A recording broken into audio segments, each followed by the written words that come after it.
Yeah, that leads me to the next question, which is it sounds like you really like this computer. Are you keeping it? Is this going to be the lifelong dream of your around the home Oh, computer? And is it replacing your iPad? so great question. I think I am going to keep it. This config, I don't know. I'm still split on whether I should go with the 16 gigs of RAM or not. So I'm not sure about that. But I think I'm going to keep it. And I think in a lot of ways, yes, it will replace my iPad Pro because really, I had lofty dreams and ambitions of using the iPad Pro to make thumbnails and edit videos and to do script writing and stuff like that. And in a lot of ways, the iPad is great. But like I mentioned before, iPad OS is a big limiter, and the iPad can only be as good as the apps you use and how well they support iPad OS. And a lot of the apps I've used just don't take advantage of iPad OS. They don't work with the Magic Keyboard. I've come to not like the Magic Keyboard the more I use it over the past couple of years. So I just, for better or worse, I'm a curmudgeon. I am stuck in my ways, and I like to have a computer. So yes, I do think that this achieves my goal so far of having this portable computer I can take around. I don't have to wrangle with the cables with the MacBook Pro.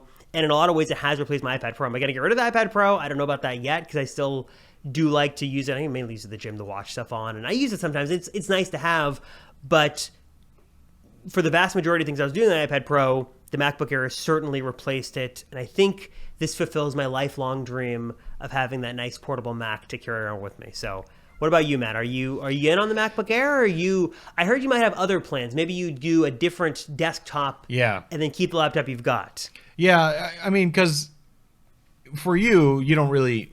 Because I think we would both actually, if we, in a perfect world, we would probably both do the same thing, which is we would get a Mac Studio for the house, like for your main setup, right?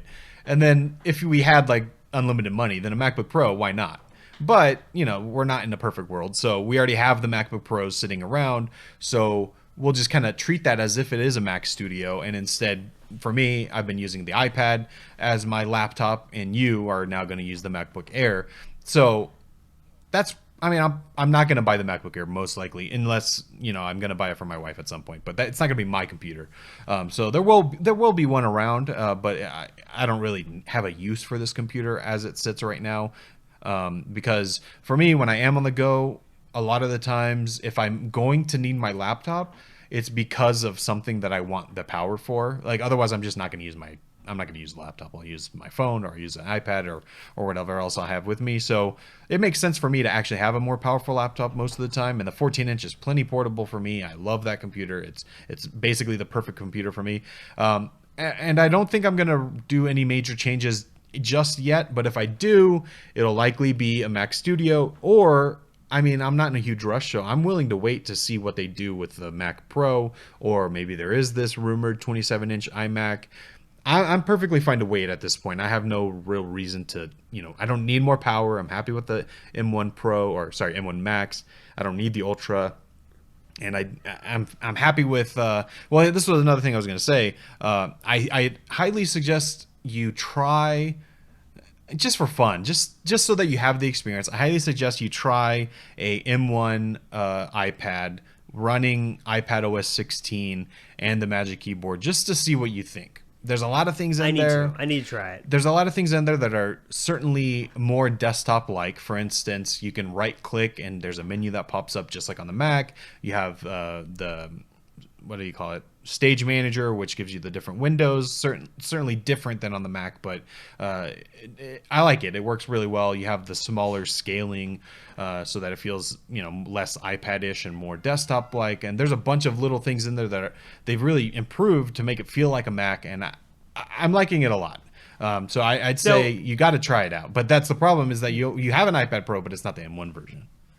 well, so there's my question for you then. So, is Stage Manager and iPad OS 16 so good that for you it fills the void that a MacBook Air would fit in your life, so to speak? For me, yes, definitely. Like that.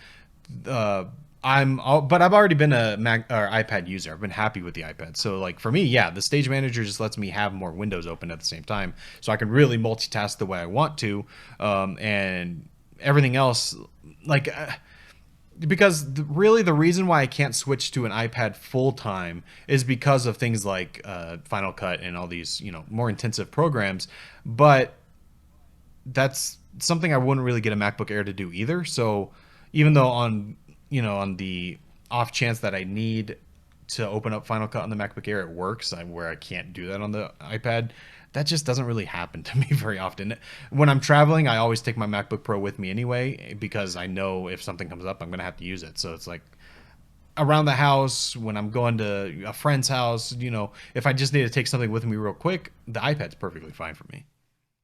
Hey, you! Thank you very much for watching this clip from the Apple Circle podcast. If you want to check out the full episode, hit one of those videos right here, and also hit the other surprise video to see a surprise clip from the Apple Circle podcast. Also, subscribe to the channel if you haven't already, and subscribe to the Apple Circle audio feeds and on all your favorite podcast platforms linked down below. And of course, if you haven't already, subscribe to the main Apple Circle YouTube channel linked right down below.